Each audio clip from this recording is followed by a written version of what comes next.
Alhamdulillahi Rabbil alamin, вассалату вассаламу аля расулихил амин, аля хабибина Мухаммад, ва аля алихи ва асхабихи ажмаин. Құрметті жамағат, Алла жазса қазір керемет бір хадис айтылатын болады.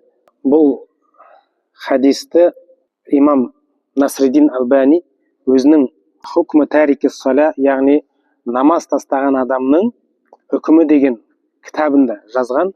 Бұл кітапта ол ғалым намаз оқымайтын адам кәпір емес екенін дәлелдеген. Сол дәлелдерінің біріне енді тоқталамыз. Ол жерде Абу Саид Аль-Худри радиаллаху анху былай деп айтады: "Қала Расулуллахи саллаллаху алейхи ва саллам: "Иза халасал муъминуна минан нари ва амину, фаваллази нафси биядих." Пайғамбарымыз айтады, Алланың елшісі саллаллаху алейхи ва саллям, мұсылмандар тозақтан құтылып тыныштық тапқаннан кейін дейді. Яғни мұсылмандар жәннатқа кіреді ғой. Тыныштық тапқаннан кейін, фаваллази нафси биядих, жаным хұзырында болған Алламен ант етемін дейді. Ма мужадалату ахадикум ли сахибихи фил хаққи якуну лаху фид дуня би ашадди мин мужадалатил муъминина ли раббихим фи ихванихим алладина удхилун нара. Сендердің дейді, дүниеде бір бауырының ақысы үшін талас тартысқандарының дейді, жәннатта мұсылмандар дейді, өзінің дүниедегі бірге болған бауырларына тартысқан одан қандай артық дейді бұл. Ана жай қалады, дүниеде тартысады ғой мұсылмандар біреуінің ақысы үшін. Ал қияметте дейді, мұсылмандар бауырлар үшін одан да артық тартысатын болады дейді. Кіммен? Алламен. Тартысқанда енді қайта Алла тағалаға барып жалбарынып сұрайды. Не дейді олар? Қала яқулун. Олар былай деп айтады: Раббана ихвануна кану юсаллуна ма'ана ва ясумуна ма'ана ва яхуджуна ма'ана ва юджахидуна ма'ана фаадхалтахум нар. Я Рабби, я Раббымыз, біздің бауырларымыз біздермен бірге намаз оқитын еді, ораза тұтатын еді, қажылық жасайтын еді, және джихадқа шығатын еді Алланың жолында.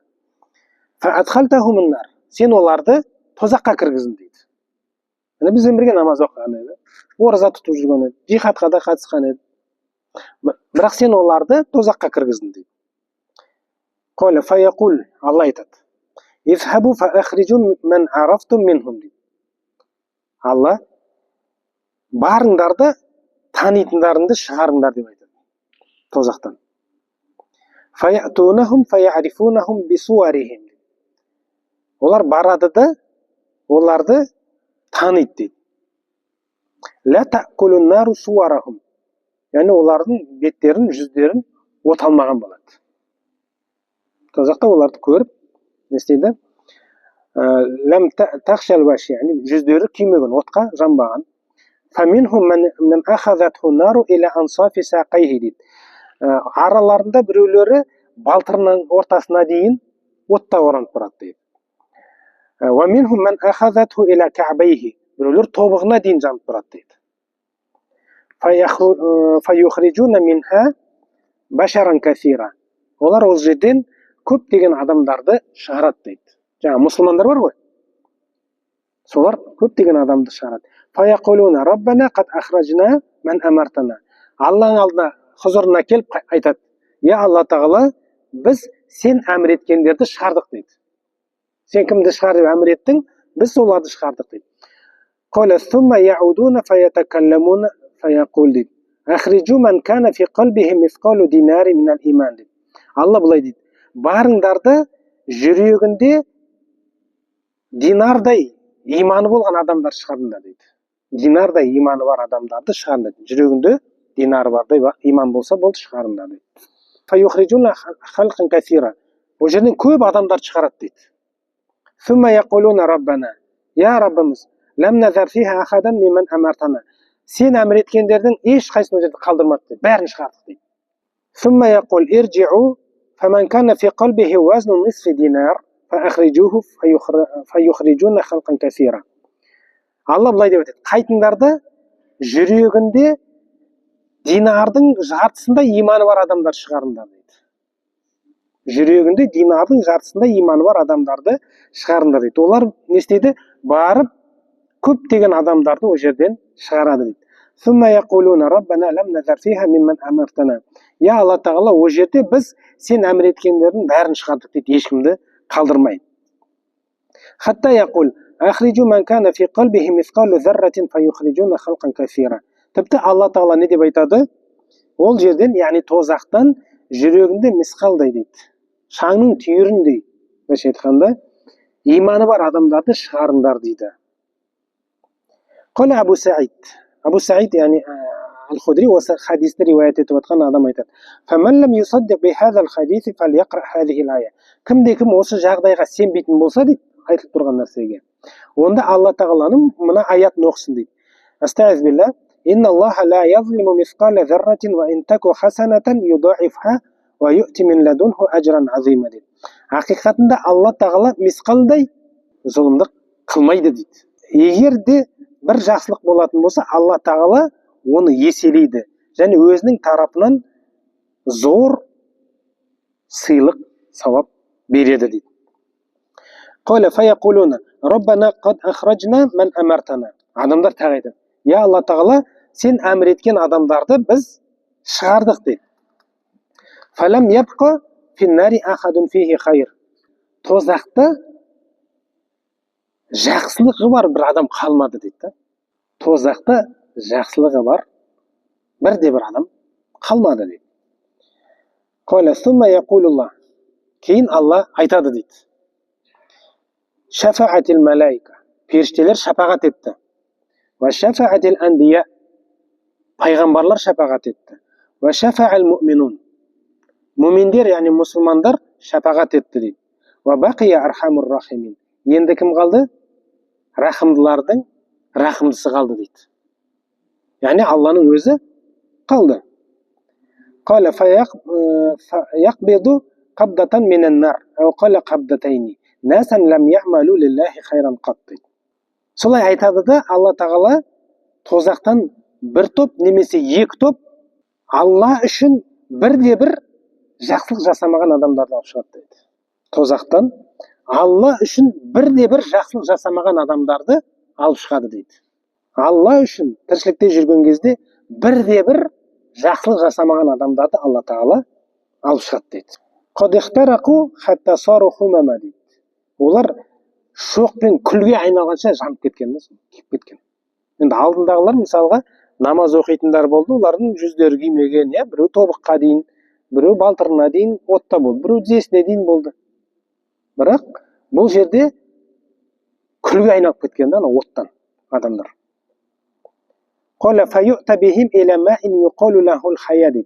Оларды әл-хая, яғни тіршілік деген судың астына алып келеді дейді. Фаюсаббу алейхим. Олардың үстінен сол су құйылады, сонымен жуындырылады. Фаянбутуна кама тамбутул хаббату фи хамилис сайли. Сел алып келген құнарлы топырақтағы дән секілді өсіп шығады дейді. Дән өсіп шығады ғой бір жерден. Солай өседі. Күл болып кеткен адам бар ғой, шоқ болып кеткен, сол адамның тәні, денесі өседі дейді. قد رأيتموها إلى جانب الصخرة وإلى جانب الشجرة فما كان إلى الشمس منها كان أخضر وما كان منها إلى الظل كان أبيض. Бұл жерде сол адамдардың өскеннен кейін несін суреттеп отырды. Бұл жерде күн жағына қарап тұрған жасыл болып тұрады дейді, көлеңке жағы ақ болып тұрады деп, енді оларды әрмен қарай сипаттап беріп отырды Абу Саид Ал-Худри. فيخرجون من أجسادهم مثل اللؤلؤ وفي أعناقهم الخاتم. Сөйтіп олар маржан, гауһартас сияқты шығады дейді, және мойындарында хатам болады, мөр болады дейді. وفي رواية الخواتم, мөрлер болады дейді. Не деген? Утақа улла деген жазу болады дейді. Мөр болады. Мөрінде утақа улла, Алла тағаланың босатқан құлдары, құтқарған, босатқан құлдары деген жазу болады. Қала фаюқалу лахум удхулул жанна. Оларға жәннатқа кіріңдер деп айтылады дейді. Фама таманнайтум ва раайтум мин шайин фахуа лакум дейді. Ол жерде не нәрсені көрген болсаңдар, бәрі сендерге деп айтылады. Ол жерде не нәрсе көрсеңдер, барлығы сендерге болады дейді. Ва мислуху мааху. Және одан сайын артылып береді. Сол сияқты тағы да беріледі дейді. Фаяқулу ахлул жанна. Жәннат иелері айтады. Хаулаи утақаур рахман. Бұлар Рахманның құтқарған құлдары деп айтылады. Адхалахумул жанна биғайрин амалин амилуху дейді. Алла тағала оларды ешқандай бір амал жасамастан кіргізді дейді. Уәлә хайрин қаддамуху. Алдын ала ешқандай бір жақсылық, хайыр жасамаса да дейді. Сондай түрінде Алла тағала оларды бәрібір жәннатқа кіргізді дейді. Қала фаяқулун раббана аътайтана ма лам туъти ахадан минал аламин. Жаңағы тозақтан шыққан адамдар бар ғой, соңғы шығып тұр ғой. Не дейді? Я Алла тағала, Раббымыз, сен бізге әлемдерде ешкімге берген нәрселерді бердің ғой дейді. Тозақтан соңғы шыққан адамдардың өзіне Алла тағала осындай сыйлықтар береді. Қала фаяқулу фа инна лакум инди афдала минху. Алла айтады, менің хұзырымда дейді, сендерге бұдан да артығы бар дейді. Қараңыз, бәрін беріп отыр. Қалағанын берді, одан артығын асырып берді. Бірақ Алла айтады, менде бұдан да хайырлысы, артығы бар дейді. Фаяқулуна раббана ва ма афдалу мин залик. Бұдан абзал не болуы мүмкін дейді. Бұдан артық не болуы мүмкін? Алла айтады, ридои анкум фала асхату алейкум абада дейді. Менің ризалығым және мен сендерге ешқашан ашуланбаймын дейді. Алланың ризалығы оларға болады екен.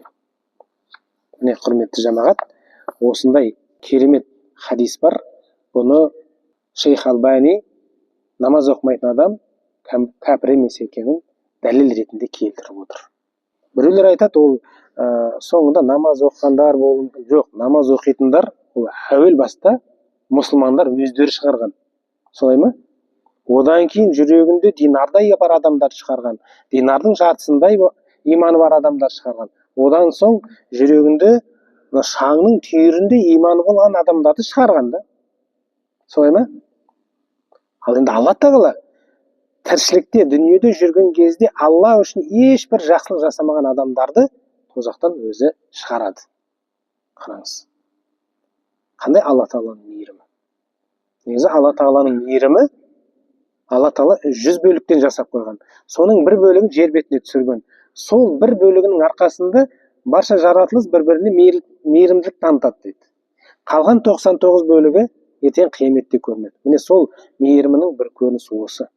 Алла тағала тозақтан сондай адамдар шығарады. Негізі бір риуаяттарда тозаққа түседі ғой мұсылмандар. Тіршілікте намаз оқып жүрген болады, жақсылықтар жасайды, бірақ белгілі бір күнә себепті олар тозаққа душар болады. Сол уақытта мына кәпірлер бар ғой, сендер тіршілікте намаз оқып жүруші едіңдер ғой, ораза тұтып жүруші едіңдер ғой деп жаңағыда айтады да. Ал міне қайда жүрсіңдер дейді, тозақта жүрсіңдер. Сөйтіп Алла тағала оларды не істейді? Тозақтан шығарады дейді. Қараңыз. Жаңа бәрі нәтижесінде болып жатқан нәрселер ғой.